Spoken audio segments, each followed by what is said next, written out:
Hey, what's up guys, Riv here. So today we're going to talk about some YouTube copyright shenanigans, but first I have some good news for you whether you're celebrating the 4th of July or the summer in general. My official flavor jar is back at Advanced GG. You can see me right on the label there, and it's Rocket Pop flavored, which I'm told by many of you is your favorite flavor from Advanced GG. This is going to be available in a limited stock, so if you want to get this, they're going to sell out pretty fast once again. So act quickly, follow that link in the pinned comment, and make sure to use code REV at checkout to get 10% off your order. So like I said, we're going to be talking about the YouTube copyright system today. The YouTube copyright system is garbage. Everyone knows it. It's constantly abused by scammers, bullies, and alike. And one of the most frustrating cases is when YouTubers weaponize the copyright system to either silence their critics or to take ad revenue away from other content creators. This has been a very relevant topic recently. In fact, multiple YouTubers have been caught using the strike system to literally remove videos that are critical of their content.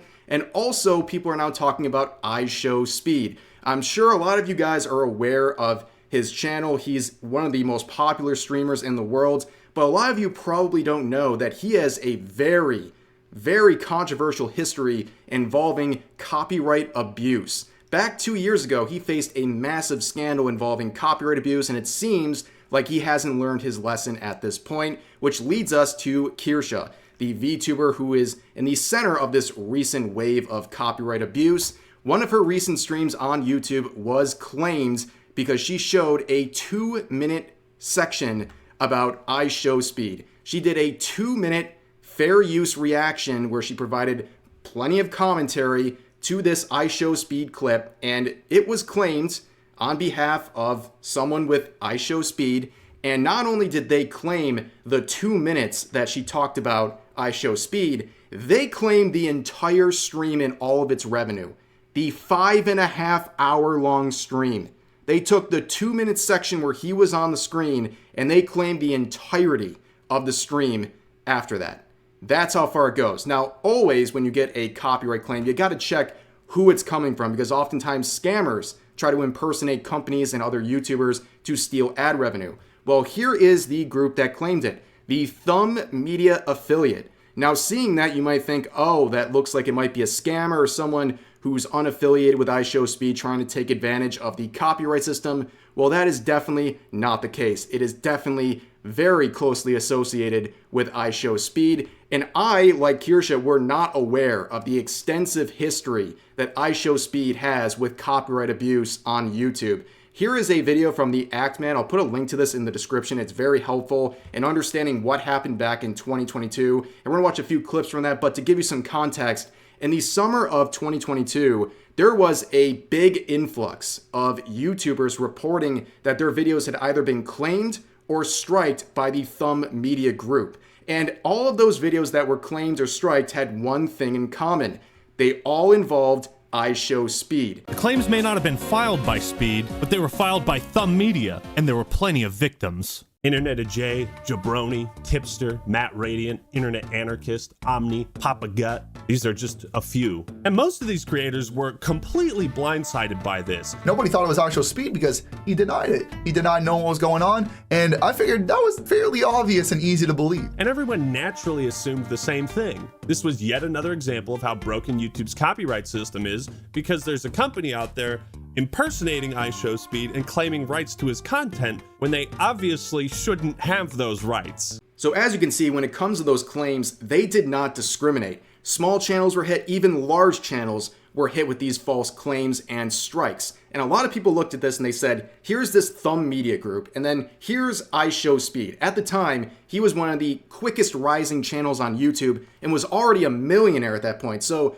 why would he, number one, try to get this ad revenue out of people when he's already very wealthy at the time? And on top of that, why would he risk his PR by going around and committing the cardinal sin on YouTube, that is filing false claims against people to either silence them or steal their revenue? And a lot of people just were confused and they thought clearly this must be a scammer. And that's what he was running with. Initially, IShowSpeed for months was trying to paint the picture that he had nothing to do with them. In fact, he even went out and virtue signaled about them. He tried to shame them for false copywriting his fans and treating them so poorly. And in other clips of him, he would pull up articles and videos about this situation and all the claims, and he would sit there shaking his head in utter confusion, acting like he literally had no idea who this Thumb Media Group was. Well, as it turns out, that was a lie. So after months and months of pressure, especially when bigger YouTube channels started taking on this situation and starting to ask questions, also, it seems like there was pressure from YouTube, the platform, which forced him to eventually make a statement months later that confirms that he was running that group the whole time. YouTube asks y'all to stop spamming about these emails, about the cardigan and the Thumb Media affiliate. That is me. Just wanted to let y'all know, everybody know that. So, would y'all guys please stop? Thank y'all. Love y'all. That's right. After denying it twice and having his fans constantly pestering him, Speed finally told the truth. And it was a sad day for his fans. This is where it gets interesting, because a couple of days ago, Speed uploads a YouTube short on his smallest, least active YouTube channel, and he basically admits that he was actually behind this corrupt and horrible behavior the entire time. YouTube asks y'all to stop spamming about these emails, about the cardigan and the Thumb Media affiliate. That is me. That is me. That is me. Just wanted to let y'all know, everybody know that. So, would y'all guys please stop? Thank y'all. Love y'all. Betrayed. And what I love is the phrasing of it. You know, YouTube asked me to get you guys to stop spamming about Thumb Media, about Cardigan, about my own companies that I'm using to abuse the copyright system. It's been him the entire time. So the whole time people were saying, this company is fake, they don't represent Speed, Speed would never do that. It's him. So not only did IShowSpeed through Thumb Media go around claiming and striking down hundreds of videos over the course of months, he actively lied about it. For months on end, he acted like he had no idea who this group was, when in reality, he was directly in control of it. And it seems like he was only making this statement because he was likely forced to by someone, maybe even YouTube itself. And he did it on his alt channel too. He didn't even post this on his most popular channels. He tried to basically do this out of obligation and try to hide it.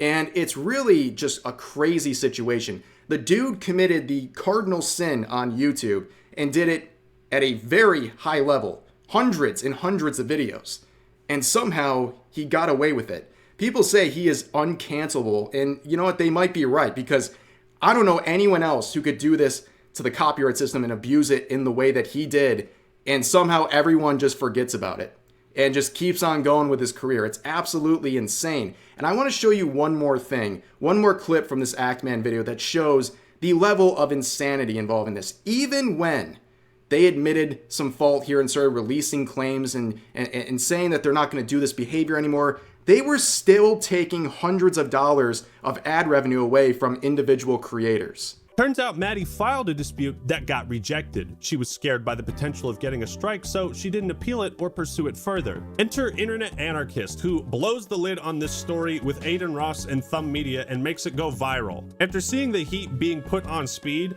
Ross, and Thumb Media, Maddie decided this was the perfect time to submit another dispute. And would you look at that, the claim was reversed. I wonder why it wasn't reversed the first time. It's almost like generating huge amounts of controversy spurred Thumb Media into reversing their illegal copyright claims. Funny how that always works that way, huh? But wait, there's more. Because even though the claims were released, Thumb Media still took the revenue from her. Yeah, you can just see the level of pettiness there. And overall, with these claims, do I believe some of these were used to silence critics? Sure, I do. But also, some of the videos that were claimed or struck down were positive about Speed, which led to a lot of the initial confusion, because people were thinking to themselves, why would he be striking down videos that are positive about him? But in the end, I think there's one key thing that is consistent throughout all of these claims, and it's about money. I think a lot of this is to drive revenue, and whether he's a multimillionaire or not, he is still clearly chasing after money in this regard, and this is the tool he's using for it. And it's crazy to see this still happening in the year 2024, when he is arguably one of the largest content creators in the world, and this is still happening. And it's the pettiness, claiming an entire 5-hour and 20-minute stream in its revenue because a fair use 2-minute section of your clip exists in it, is absolutely insane. It is next level of greed. And I don't really know what else to do at this point, because this seems like it is a rampant and consistent abuse of the copyright system, and it just keeps happening. I'm shocked that it happened in 2024 once again, seemingly through this same group that is affiliated and owned by IShowSpeed. It's a terrible look. Again, the cardinal sin of YouTube. But where we go from here, I'm not quite sure. You can see she tagged Mudahar and the Act Man in her tweet. I'll put a link to Kirsch's tweet in the description as well if you want to check out not only her thread, but also her content in general. But for now, that's going to do it for this video. I hope you guys enjoyed. As always, feel free to share your thoughts about today's topics in the comment section down below, and I'll see you guys next time.